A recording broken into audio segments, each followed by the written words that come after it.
दंड प्रणाम. बाबा, आपण आपली जी पदयात्रा आहे, काय नाव पदयात्रेचं? पदयात्रेचं तीर्थदर्शन आणि समाज प्रबोधन पदयात्रा आहे. तीर्थदर्शन आणि समाज प्रबोधन यात्रा आहे. आणि या ठिकाणी सर्व सद्भक्त सध्या भोजनासाठी जेवणासाठी थांबलेले आहेत. पण संत महंत असे असतात, आपला जो काही वेळ आहे, इथं जी काही शाळा आहे, दादा इथली शाळा कुठली आहे? भारतवाडी. आणि इथं 4थी पर्यंत शाळा आहे. आणि आमचे गुरुवर्य आम्हाला तर प्रबोधन करतात, ज्ञान देत असतात. पण तिथे जेवढा वेळ थांबले तर इथे विद्यार्थ्यांना त्यांनी खूप मोठं मार्गदर्शन दिलं. शिक्षक शिकवत असताना आपण त्यांनी शिकवलेलं जे आहे ते लक्षपूर्वक ऐकलं पाहिजे. लक्ष जर आपलं बाजूला गेलं तर आपल्या पदरात ज्ञान करू शकत नाही. आपण मोठे झाल्यानंतर आपण आपल्या उदरनिर्वाहासाठी, कुटुंब चालवण्यासाठी काहीतरी आपण व्यवसाय करणार. ते सुद्धा करत असताना आपलं लक्ष इकडे तिकडे जाता कामा नये. लक्ष जर इकडे तिकडे गेलं तर आपल्याला आपल्या कामामध्ये नुकसान होतं. आणि म्हणून असं नुकसान एका शेतकऱ्याचं झालेलं आहे. त्याची एक सुंदर कथा लीळाचरित्रातली मी तुम्हाला सांगणार आहे. दांडूर बाबा नावाचा एक शेतकरी होता. काय नाव होतं? दांडूर बाबा. दांडूर बाबा नावाचा एक शेतकरी होता. आणि त्याला थोडीशी शेती होती. आणि ती शेती पण बागायती नव्हती. पावसाच्या पाण्यावर त्याची शेती चालत असे. आणि त्याच्यामध्ये थोडंफार उत्पन्न मिळालं त्याचं तो काय करत असे, आपला उदरनिर्वाह करत असे. एके वर्षी काय झालं, आता तुमच्या भागामध्ये कपाशी भरपूर आहे का नाही? त्याने पण आपल्या लहानशा शेतामध्ये कपाशी लावलेली होती. पाऊस चांगला पडला, कपाशी चांगली फुलून आली, भरपूर त्याला बोंड लागली हिरवी. आता तुम्हाला माहित नसेल, कपाशीची जी बोंड असतात ना ती गोड लागतात. तुम्ही कधी खाल्ली का कपाशीची बोंड? नाही खाल्ली. ती गोड लागत असतात.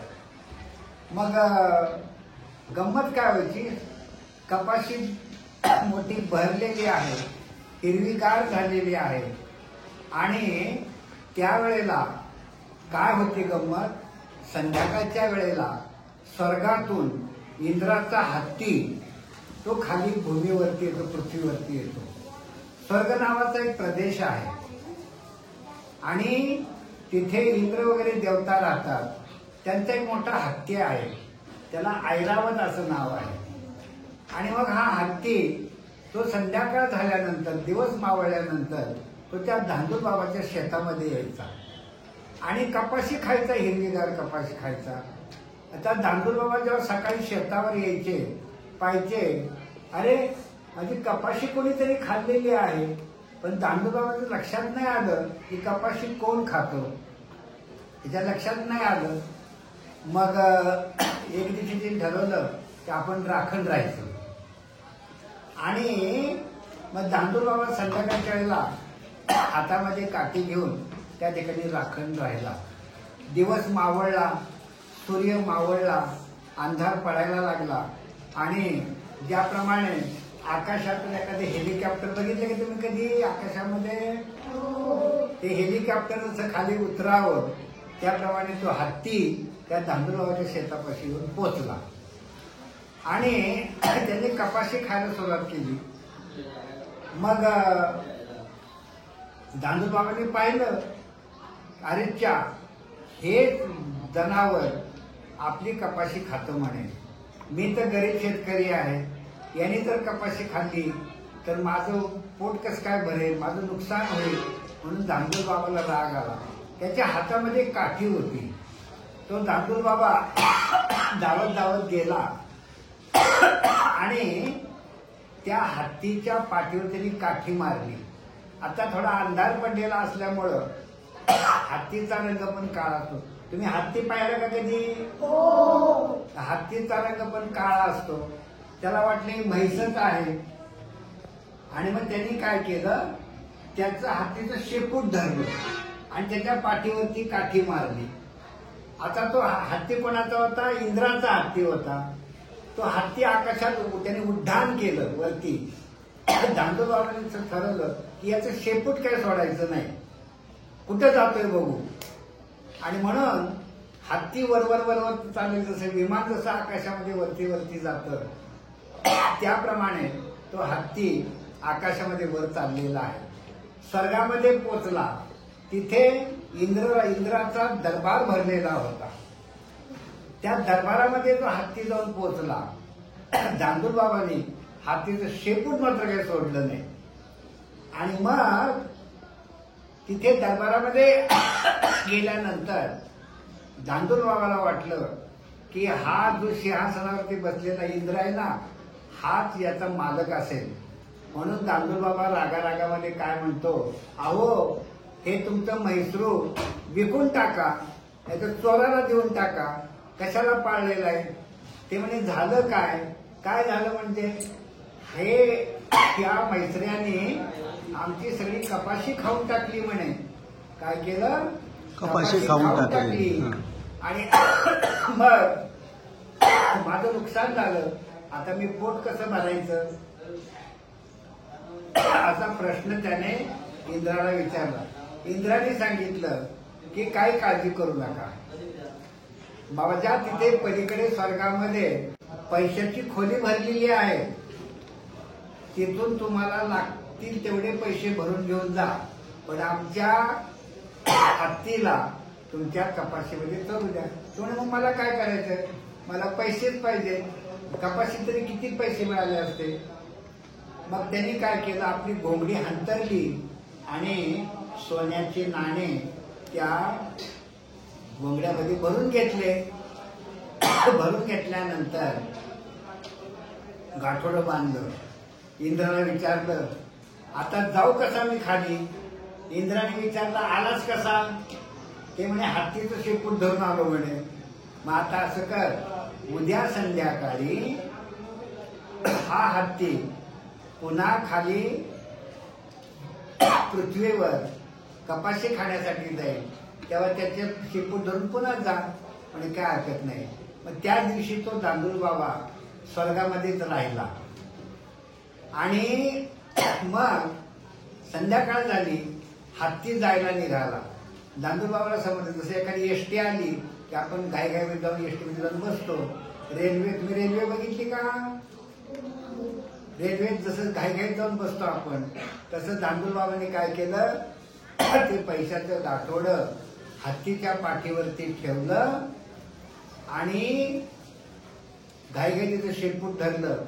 हत्ती आला खाली, जसं विमान आकाशातून खाली येतं तसा हत्ती खाली आला. आता दांडूबाबा म्हणे, खुशाल कपाशी खा. आता मला भरपूर पैसे मिळाले, माझ्या कपाशीत तरी एवढे थोडेच पैसे मिळाले असते, आता भरपूर कपाशी खा. आणि दांडूबाबा ते गाठोडं घेऊन घरी आला. अंधार पडलेला होता. त्याची पत्नी, तिचं नाव होतं सखूबाई, तिने ती जेवण करून त्यांची वाट बघून दरवाजा लावून झोपलेली होती, बसलेली होती. तिनं विचारलं, तिला वाटलं मालक कुठेतरी गेलेत बाहेर गावाला, काही माहिती नाही. आजच्यासारखे फोन पण त्यावेळेस नव्हते. आता आपण मोबाईलवरून सांगतो मी अमक्या ठिकाणी आहे, मी तमक्या ठिकाणी आहे. त्याचे फोन काही त्या काळामध्ये नव्हते. ती दरवाजा लावून झोपलेली होती. आणि मग त्यांनी दरवाजा वाजवला. दरवाजा वाजवल्यानंतर तिने विचारलं कोण आहे, ती म्हणे मीच आहे. त्यांनी आतमध्ये प्रवेश केला आणि सांगितलं दांडूबाबाने, बोलू नको बोलू नको. अहो तुम्ही गाठोडं कशात आणले. ते म्हणे पैशाचं गाठोडं आणले म्हणे, मी पैशाचं गाठोडं आणलेलं आहे. तर असं पैशाचं गाठोडं आणलेलं आहे, पण म्हणे सांगायचं नाही कोणाला, बोलायचं नाही, तर लोक आपल्या घरी चोरी करतील. आणि मग ते म्हणे मी कशाला सांगू. त्यांनी ते गाठोडं घरामध्ये ठेवून दिलं. आणि मग काय झालं, माणसापाशी पैसे जर जास्त झाले ना, तर माणूस कधी कधी त्याचा वेगळा उपयोग करत असतो, सुखतेन करतो. म्हणून मिळालेल्या पैशाचा योग्य उपयोग आपल्याला आपल्या जीवनामध्ये करायचा असतो. दांडूबाबा खूप चेंज करायला लागला. गावातल्या लोकांना वाटलं अरे हा तर गरीब होता, याच्याकडे एवढे पैसे कुठून आले, आपण चौकशी करूया. मग म्हणे त्याच्या पत्नीलाच विचारूया, बायकोला विचारूया, तुमच्याकडे एवढे पैसे कुठून आले. मग एक शेजारच्या बाईने तिला विचारलं, का ग तुमच्या घरी एवढे पैसे कुठून आले, तुम्हाला एवढं खाय प्यायला कुठून मिळू लागलं. तेव्हा तिनं सांगितलं, म्हणे मी तुम्हाला सांगते, तू कुणाला सांगायचं नाही म्हणे. मग नाही म्हणे, मी कशाला सांगू बाई. तिनं सांगितलं, आमचे मालक स्वर्गामध्ये गेले होते आणि त्यांनी तिथून पैशाचं गाठोडं आणलं. असं पैशाचं गाठोडं आणलं, कमालच झाली म्हणे. मग ती गोष्ट फुटली. सखूबाईने सांगितली गंगूबाईला, गंगूबाईने सांगितली ठकूबाईला, ठकूबाईने सांगितली भागूबाईला. अशा प्रकारे ती गोष्ट वार्ता सगळी पसरली गावामध्ये. धांदूर बाबांनी स्वर्गात जाऊन पैशाचं गाठोडं आणलं. मग एके दिवशी काय झालं, सगळे गावाचे लोक धांदूर बाबाकडे आले. म्हणजे धांदूर बाबा, धांदूर बाबा, असं काय तुम्ही एकटेच कसे काय स्वर्गामध्ये गेले, आमची पण परिस्थिती गरीब आहे, आम्हाला पण पैशाची गरज आहे, आमची पण परिस्थिती सुधारली, मुलाबाळांची लग्न करायची, मग आम्हालाही घेऊन चला म्हणजे स्वर्गामध्ये. मग धांदूबाबांनी एक दिवस ठरवला, काय हरकत नाही, मी तुम्हाला सगळ्यांना स्वर्गामध्ये घेऊन जातो. उद्या संध्याकाळी माझ्या शेतामध्ये स्वर्गातून हत्ती येईल म्हणे. मग तो हत्त्यांना थोडी कपाशी खाईल, त्याला पोटभर कपाशी खाऊ देऊ, आणि तो जेव्हा जायला निघेल त्याला त्याचं शेपूट मी पकडेन, माझा पाय दुसऱ्याने पकडायचा, त्याचा पाय दुसऱ्याने पकडायचा, असे एकमेकांचे पाय सगळ्यांनी पकडायचे आणि आपण सगळे स्वर्गामध्ये जाऊया. मग दुसरा दिवस उजाडला, संध्याकाळ झाली, स्वर्गातून हत्ती त्या ठिकाणी धांदूबाबाच्या शेतामध्ये आला. आल्यानंतर त्याने काय केलं, त्याला कपाशी खाऊ दिली पोटभर, आणि तो हत्ती आता परत स्वर्गामध्ये जायला निघाला. धांदूबाबाने पटकन त्याचं शेपूट पकडलं. धांदूबाबाने शेपूट पकडलं तर लगेच एक म्हातारी होती, तिला इच्छा झाली मलाही पैसे मिळाले पाहिजे. तिनं धांदूबाबाचा पाय पकडला. मग त्या म्हातारीचा पाय दुसऱ्याने पकडला, त्याचा पाय तिसऱ्याने पकडला. असे कितीतरी लोकांनी एकमेकांचे पाय पकडले. धांदूबाबाने सांगितलं, पाय घट्ट पकडा, आपल्याला आकाश मार्गे स्वर्गात जायचं आहे, हात सुटून देऊ नका तर खाली पडून आपल्याला मृत्यू प्राप्त होईल. मग निघाला हत्तीवरती. हत्ती जसा निघाला तशी एकमेकाचे पाय धरून ती अख्खी माळ कुठे चालली, स्वर्गामध्ये चालली. आता मध्य तुम्हाला ते विमान उंच गेलं किती लहान दिसतं आपल्याला आकाशामध्ये. खूप वर गेला हत्ती, आणि मध्ये ती धांदूबाबाचा पाय ज्या म्हातारीने पकडलेला होता, तिनं गुपचूप बसावं ना. ती धांदूबाबाला काय विचारते, म्हणजे स्वर्गामध्ये 1 रुपयाला किती कापूस विकला जातो, 1 रुपयात किती कापूस विकला जातो. मग आता धांदूबाबाने गप्प बसायचं. त्यालाही समजायला पाहिजे की मी हातीतून शेपूट धरले, माझे सगळे खाली पाय धरले, माझा जर हात सुटला तर सगळेच खाली पडतील आणि मरून जातील. धांदूबाबाला पण लक्ष नाही राहिलं. त्या म्हातारीने विचारलं 1 रुपयाचा कापूस किती. धांदूबाबाने जे असं शेपूट धरलं होतं, त्यांनी हात सोडला, 1 रुपयाचा एवढा कापूस येतो म्हणे. असं म्हटल्याबरोबर धांदूबाबाचे हात सुटले, टाळ्या वाजवा. हत्तीवरती गेला आणि धांदूबाबा साहेब गावातली सगळी माणसं जी आहे, सगळी माणसं भूमीवर पडली आणि मरण पावली. हे कशामुळे झालं असं की धांदूबाबाच्या लक्षात नाही राहिलं की आपण हत्तीचं शेपूट धरून आकाश मार्गे स्वर्गामध्ये निघालेलो आहोत. आपल्यावर सगळी जबाबदारी आहे आणि आपण जर हात सोडले तर सगळंच होईल. आणि सगळ्यात अशा प्रकारे सगळा काय झाला, विनाश झाला. ही गोष्ट तुम्हाला कशाला सांगितली, ही गोष्ट श्री चक्रधर स्वामींनी आपल्या भक्तांना सांगितली. या गोष्टीच्या पाठीमागचा हेतू आहे की आपण आता शाळा शिकत आहोत.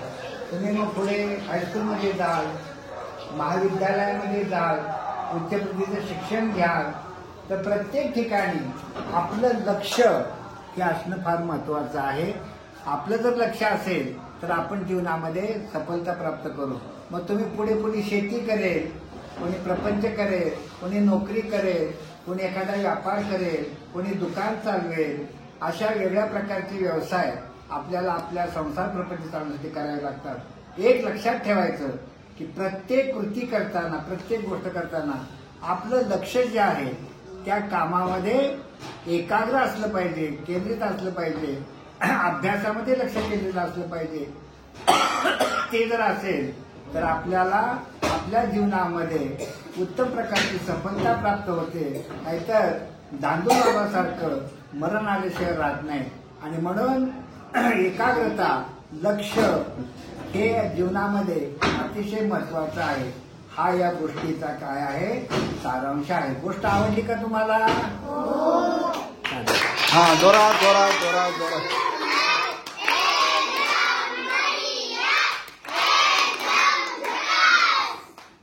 बापरे बापरे, तू खूप चांगलं केलं. आता हे पुन्हा एकदा असंच करायचं. बाबा आवडलं ना मुलाने आता गायलेलं? हा, पुन्हा पुन्हा एकदा. हा, आता म्हण. वा,